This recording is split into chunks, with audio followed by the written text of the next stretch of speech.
Happy Wednesday, Mount members and friends. Welcome to the second lesson of our fall Bible study series. As always, we ask that you share this video on Facebook and on YouTube. You can even invite some persons to call in if they are not on social media or they don't do YouTube. Give them the number, 804-203-9011, so that they can listen in. And we usually record these Bible studies on Friday, so you can see my voted early sticker. We are now officially right around 42 days before Election Day. And I feel like it's my pastoral duty to make sure that you, members of the Mount, and our friends are informed voters. So we are using Dr. Aubrey Hendricks' book, The Politics of Jesus. Today we're going to look at strategy 2, which encourages us to give a voice to the voiceless. Today's focal text is found in Mark the 11th chapter, verses 15 through 19. I need you to listen to it. On reaching Jerusalem, Jesus entered the temple courts and began driving out those who were buying and selling there. He overturned the tables of the money changers and the benches of those selling doves, and would not allow anyone to carry merchandise through the temple courts. And as he taught them, he said, "Is it not written, 'My house will be called a house of prayer for all nations'? But you have made it a den of robbers." The chief priests and the teachers of the law heard this and began looking for a way to kill him, for they feared him, because the whole crowd was amazed at his teaching. This is probably a very familiar story to you. You are most likely to hear a sermon from this biblical passage, probably during the Lenten season. You can almost picture it. The disciples followed Jesus' instruction and borrowed a colt. They threw their cloaks across his back for Jesus to ride on. Then the Bible says many in the crowd spread out their coats along the road before Jesus, while others threw down leafy branches that they had cut from the fields. Now, Jesus was in the center of this big parade with crowds ahead and behind, and all of them were shouting, "Hosanna! Blessed is he who comes in the name of the Lord. Blessed is the coming kingdom of our father David.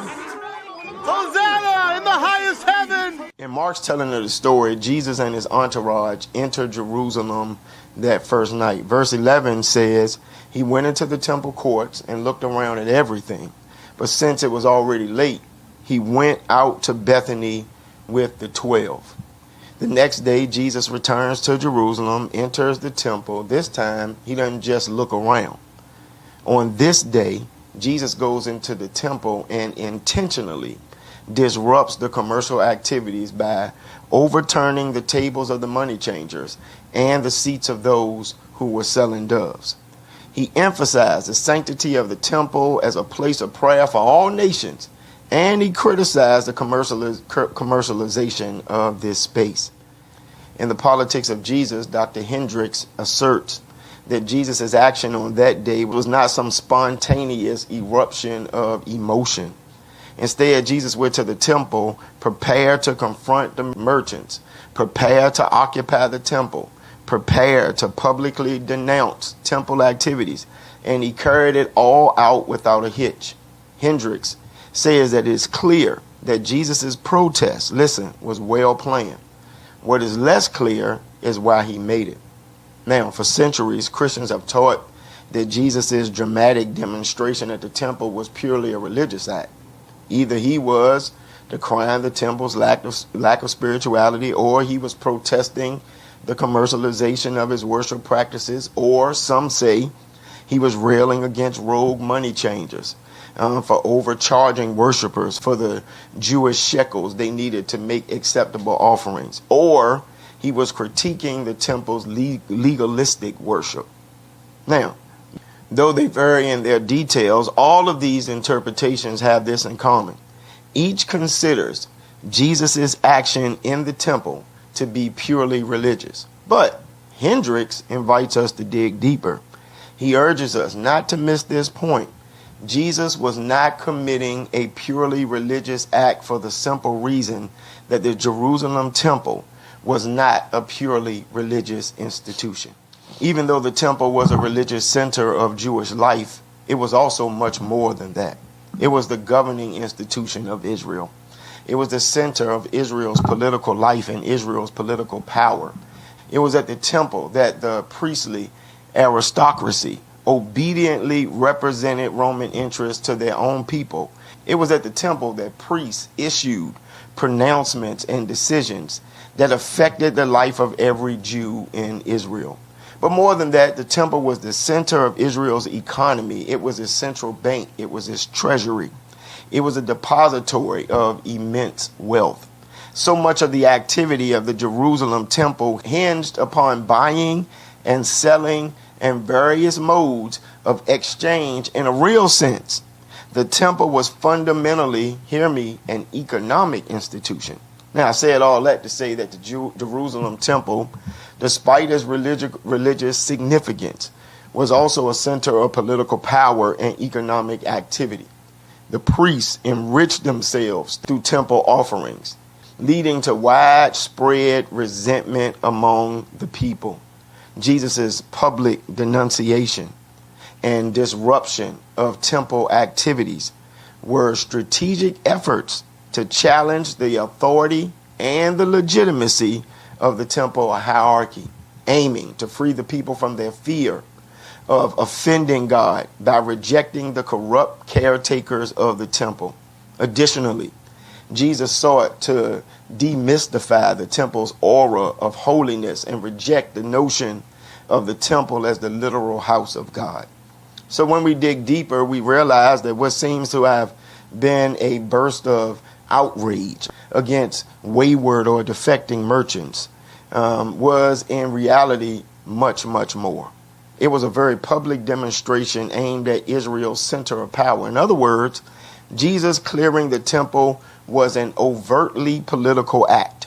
Jesus not only drove out the money changers and the dove sellers, but he and his followers also seized the temple grounds and temporarily halted commercial operations. Why?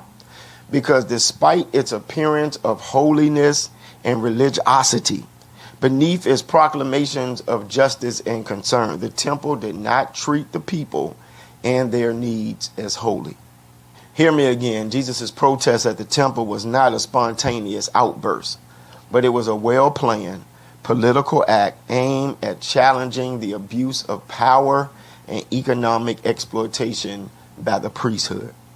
Mark's narrative leaves little doubt that this was the reason for Jesus' action. Den of robbers, the expression Jesus used in his denunciation of the temple merchants, came from one of the most direct prophecies against the temple in all the Bible. Listen to God's declaration of judgment upon the temple in Jeremiah 7. The message from God to Jeremiah. Stand in the gate of God's temple and preach this message. Say, listen, all you people of Judah who come through these gates to worship God, God of the angel armies, Israel's God, has this to say to you. Clean up your act, the way you live, the things you do, so I can make my home with you in this place. Don't for a minute believe the lies being spoken here. This is God's temple, God's temple, God's temple. Total nonsense. Only if you clean up your act, the way you live, the things you do, only if you do a total spring cleaning on the way you live and treat your neighbors, only if you quit exploiting the street people and orphans and widows, no longer taking advantage of innocent people on this very site, and no longer destroying your souls by using this temple as a front for other gods, only then will I move into your neighborhood. Only then will this country I gave your ancestors be my permanent home, my temple. Get smart. Your leaders are handing you a pack of lies, and you're swallowing them. Use your heads. Do you think you can rob and murder, have sex with the neighborhood wives, tell lies nonstop, worship the local gods, and buy every novel religious commodity on the market? And then march into this temple, set apart for my worship, and say, we're safe? Thinking that the place itself gives you a license to go on with all this outrageous sacrilege? A cave full of criminals. Do you think you can turn this temple, set apart from my worship, into something like that? Well, think again. I've got eyes in my head. I can see what's going on. God's decree. Take a trip down to the place that was once in Shiloh, where I met my people in the early days. Take a look at those ruins, what I did to it because of the evil ways of my people Israel. So now, because of the way you have lived and failed to listen, even though time and again I took you aside and talked seriously with you, and because you refused to change when I called you to repent, I'm going to do to this temple, set aside for my worship, this place you think is going to keep you safe no matter what, this place I gave as a gift to your ancestors and you, the same as I did to Shiloh. And as for you, I'm going to get rid of you, the same as I got rid of those old relatives of yours around Shiloh, your fellow Israelites in that former kingdom to the north. Jeremiah was to warn that Israel's upper class has to end its corruption, its oppression of the powerless poor, and its open refusal to obey God's decree. Or God told Jeremiah to tell the temple leaders, what I did to Shiloh, I will now do to the house that bears my name. God saw, and God sent a warning. Now, when we flip over to the New Testament and we look at the practices that went on at the Jerusalem temple in Jesus' day, it is clear why Jesus was moved, like Jeremiah, to invoke God's judgment upon it. Its activities and the priests who administered them had become so intertwined with the systemic appropriation of the goods and resources of the least of these, by indoctrinating them with the belief that what was required of them was for the benefit of the temple of the Lord. And what do I mean by that? As a class, the priesthood of Jesus' time were made wealthy by the people's temple dues, because priests received a portion of every temple sacrifice and offering.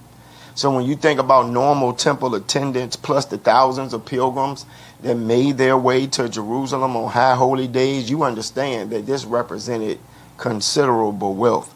As a result, the income from the temple dues virtually guaranteed the priesthood class a privileged economic status beyond what most Jews could ever attain. The way it was set up in the Bible was that the priests, those who were responsible for doing the work of the Lord on a daily basis, were to be taken care of from the temple treasury. So that in and of itself was not sinful. What was sinful was that the priests guaranteed wealth was not enough for them. The priests, they got greedy, and that greed pushed them to engage in practices by which they enriched themselves even further by taking advantage of their status. Now, on top of their portion of the temple sacrifices, they set up a lucrative system to ensure that they received even more from 7 classes of prescribed offerings that were in fact taxes enacted solely for their benefit. These included a 5 shekel payment for every first-born child, the foreleg, cheeks, and stomach of every animal slaughtered, and even a portion of the proceeds from sheep shearing. These offerings were the priest's personal income. In addition to all of this, priests also profited from ad hoc offerings, such as payment for a man's consecration or redemption after committing a sin. This could be as much as 50 shekels. There were some priests who became lenders to the same people from whose tithes and offering their wealth had come in the first place. Some were so mercenary that in the case of defaulted loans, they actually seized their borrowers' farms and family homestead, totally dispossessing those whom they were called by God to serve. In fact, Jewish scholar Martin Goodman argues that this was the reason that the priests became lenders, stating, quote, "The only logical reason to lend was the hope of winning the peasant's land by foreclosing on it when the debt was not paid off as agreed," unquote. The priests profited from temple concessions like money changing and the sale of necessities for sacrificial worship to pilgrims, like the sale of doves that was a focus of Jesus' protest and demonstration in Mark 11. They also engaged in the ancient equivalent of crony capitalism by ensuring that members of Jerusalem's wealthiest families controlled temple concessions and economic arrangements. Even as they enriched themselves, the priesthood insisted upon fully and timely tithes and offering, without concern for the effect that this had on the ability of the working poor to provide for themselves and to provide for their families. The priest's insistence upon payment of tithes and offerings before all else too often resulted in worshipers contributing more in temple dues than they could really afford. And despite the priest's great wealth, there is little evidence that they tried to lighten the people's burdens by sharing their wealth with them. In the Gospels, priests appear outside of the confines of Jerusalem only as the enforcers of orthodoxy, never in pastoral roles. If the people did receive anything in return for all they gave to the temple and the temple priesthood, it was simply the hope that their compliance would keep them in good standing with God, as if underwriting the priest's highly privileged existence was a divine commandment. Matthew's account of Jesus' denunciation of the transgressions of the priestly aristocracy, personified by him as scribes and Pharisees, gives us the most incisive gospel picture of the priest's abuse and their misdeeds. And in no uncertain terms, Jesus condemns the priest's greater love of wealth than that of holiness. Listen. Now Jesus turned to address his disciples, along with the crowd that had gathered with them. The religion scholars and Pharisees are competent teachers in God's law. You won't go wrong in following their teachings on Moses. But be careful about following them. They talk a good line, but they don't live it. They don't take it into their hearts and live it out in their behavior. It's all spit and polish veneer. Instead of giving you God's law as food and drink by which you can banquet on God, they package it in bundles of rules, loading you down like pack animals. They seem to take pleasure in watching you stagger under these loads and wouldn't think of lifting a finger to help. Their lives are perpetual fashion shows, embroidered prayer shawls one day and flowery prayers the next. They love to sit at the head table at church dinners, basking in the most prominent positions, preening in the radiance of public flattery, receiving honorary degrees and getting called doctor and reverend. You're hopeless. What arrogant stupidity! You say, if someone makes a promise with his fingers crossed, that's nothing. But if he swears with his hand on the Bible, that's serious? What ignorance! Does the leather on the Bible carry more weight than the skin on your hands? And what about this piece of trivia? If you shake hands on a promise, that's nothing. But if you raise your hand that God is your witness, that's serious? What ridiculous hair splitting! What difference does it make whether you shake hands or raise hands? A promise is a promise. What difference does it make if you make your promise inside or outside a house of worship? A promise is a promise. God is present, watching and holding you to account regardless. You're hopeless, you religion scholars and Pharisees. Frauds. You keep meticulous account books, tithing on every nickel and dime you get, but on the meat of God's law, things like fairness and compassion and commitment, the absolute basics, you carelessly take it or leave it. Careful bookkeeping is commendable, but the basics are required. Do you have any idea how silly you look, writing a life story that's wrong from start to finish, nitpicking over commas and semicolons?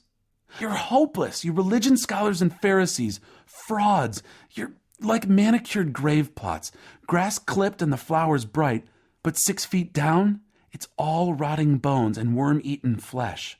People look at you and think you're saints, but beneath the skin, you're total frauds. In return for underwriting lives of luxury for the priests, the people got little. Despite all that they gained from the people, the priests did not safeguard the people's interests. They did not protect them as a shepherd is meant to protect a flock. The priests simply did not treat the people's needs as holy. Yet worse than reports of their greed was the priests' worsening of the political plight of the people of Israel by using the legitimacy of their religious station to diffuse the people's opposition to harsh Roman repression. Whether it was their intention or not, the priests' daily sacrifices to Rome gave their allegiance to Caesar a religious sort of endorsement of sort. Priests argued that their cooperation with Rome was for the people's good, yet it was the priests who benefited the most. In return for the priest's cooperation, the Romans protected the Jerusalem temple and its caretakers' wealth by brutally disposing of anyone the priests identified as threatening their status and power. In essence, the priests helped to silence any protest against the powers that be. Mark 12 tells us that Jesus returned to the temple the day after his demonstration there, apparently still filled with outrage at the exploitation of his people. He continued teaching. Watch out for the religion scholars. They love to walk around in academic gowns, preening in the radiance of public flattery, basking in prominent positions, sitting at the head table at every church function. And all the time, they are exploiting the weak and helpless. The longer their prayers, the worse they get. But they'll pay for it in the end. Sitting across from the offering box, he was observing how the crowd tossed money in for the collection. Many of the rich were making large contributions. One poor widow came up and put in 2 small coins, a measly 2 cents. Jesus called his disciples over and said, "The truth is that this poor widow gave more to the collection than all the others put together. All the others gave what they'll never miss. She gave extravagantly what she couldn't afford. She gave her all." Of all the areas of the temple that Jesus could have chosen, he chose to station himself directly opposite the temple treasury, watching many rich people putting in large sums. But when a poor widow made her meager contribution, Jesus took this as an opportunity to publicly denounce a system that made even those who had virtually nothing feel that they had to contribute their last or risk being excluded from God's blessing. This system was so focused on filling his own coffers and enriching those who administered it that in the name of God, it would even leave widows destitute. By denouncing the temple for its roles in the impoverishment of the widow, Jesus shows it to be guilty of one of the worst sins in the Hebrew Bible, mistreatment of the needy widow. Hendricks shares that Jesus' protest was a repudiation of the temple and those who ran it, a rejection of their abuse of the people's trust, calling out their dismissal of the people's worth. They are turning the temple into a profiteering enterprise, their exploitation of the people in the name of God and the benefit of themselves and the Romans. It was a prophetic pronouncement to the priesthood that they must change or be judged by God. This was the meaning of Jesus' very public display of outrage and indignation on the temple grounds. But what was the reason for his action? What did he hope it would accomplish? And Jesus' actions had a few strategic purposes. The first was to discredit the notion that the Jerusalem temple was the actual house of God, the only place where God dwelled. Why would Jesus want to discredit the temple as the house where God dwelled? First, because for Jesus, it wasn't the truth. It was a false notion. God had no earthly home to be claimed or controlled by one segment of humanity or another. On numerous occasions, Jesus testified that the abode of God or the house of God is in heaven, and that one does not have to enter any particular earthly building to enter into God's presence. If members of the Universal Church didn't know that before March 2020, we would have found out when the world shut down because of the global pandemic at 6 Mount Zion pre-COVID. If you weren't here in the building for Bible study, then you missed it. If you missed a worship service, you might be able to get a CD or a DVD to watch later. But shutting down for 2 years required us to reevaluate our attachment to the church building. Our homes became sanctuaries. Our cars became sanctuaries. Our job became a sanctuary. And nobody knew or cared what we were wearing. And we were just grateful to still be in the land of the living and wanted to worship God for keeping us another week. So Jesus knew that as long as people were deceived into believing that the temple was God's only dwelling place, it would be virtually impossible for them to critique or even question the temple practices. In a similar way, because of their role as caretakers of the house of God, it appeared that the priests and their rights to lead and govern the people of Israel was divinely ordained and therefore was not to be questioned. Thus, most Jews were unwilling to challenge the priests for fear of incurring God's wrath. The people of Israel would never be free of the control of the self-serving temple and its hierarchy if their notions were left unchallenged. What the people needed was to be freed from their awe of the temple system so that they might be free from their fear of offending God by rejecting the caretakers of God's supposed dwelling place. This is what Jesus saw when he surveyed the people dutifully, making their offerings. Jesus didn't want anyone else to be placed in the position of literally choosing between eating and paying temple dues, like the widow who gave her last penny. He did not want anyone else to be so ideologically deluded as to believe that supporting the temple and its rich priesthood was more important than taking care of one's own needs. That's why Jesus staged his takeover of the temple, because the people were in a catch-22 from which they did not know how to get free. On one hand, they were taught to believe that they did not support the hierarchy of the temple, no matter its elitism, no matter its corruption and collusion with Israel's imperial overlords. They would incur God's wrath.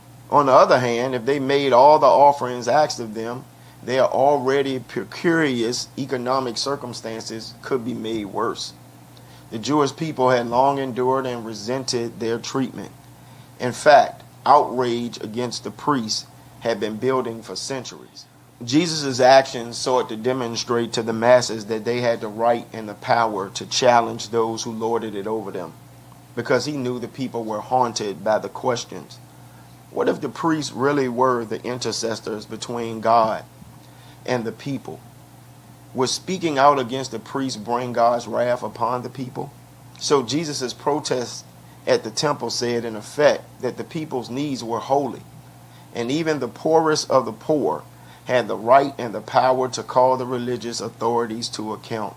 His choice to defy the priesthood in their home base and bring temple commerce to a halt was intended to show their vulnerability, their lack of invincibility. In short, to bring their power into doubt. At the same time, he brought into question whether they truly had God's backing at all. That is why the priests kept looking for a way to kill him, because Jesus was giving voice to the people's sentiments that the priests had previously suppressed by invoking the weight of their office. One Bible translation describes the people as being, quote, spellbound, unquote, by Jesus' teaching. But it was probably that the people were connecting with him because he was giving voice to the thoughts and feelings that they had long held but were too afraid to verbalize.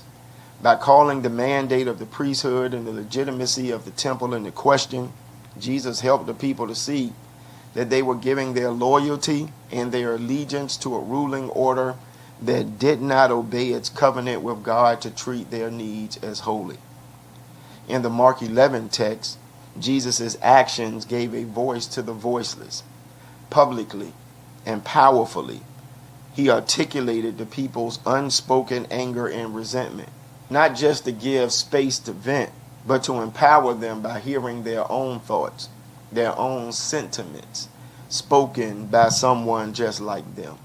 The strategic goals of Jesus' demonstration at the temple were to highlight abuses, to validate the people's complaints, to invalidate the legitimacy of those in authority, and to empower the people by demystifying the authority's power. And as a strategy, Jesus is giving a voice to the voiceless through his demonstration at the temple as several elements that included: first, confronting those in power at the seat of their power to discredit their authority. Second, symbolically occupying the seat of power to discredit the myth of his invincibility. Third, maintaining control of the site long enough to be perceived as an actual challenge to the authority's power. And then fourth, making all actions, gestures, and pronouncements dramatic enough to catch the people's imagination. And finally, leaving the site unscathed, if possible, as an inspiring show of strength.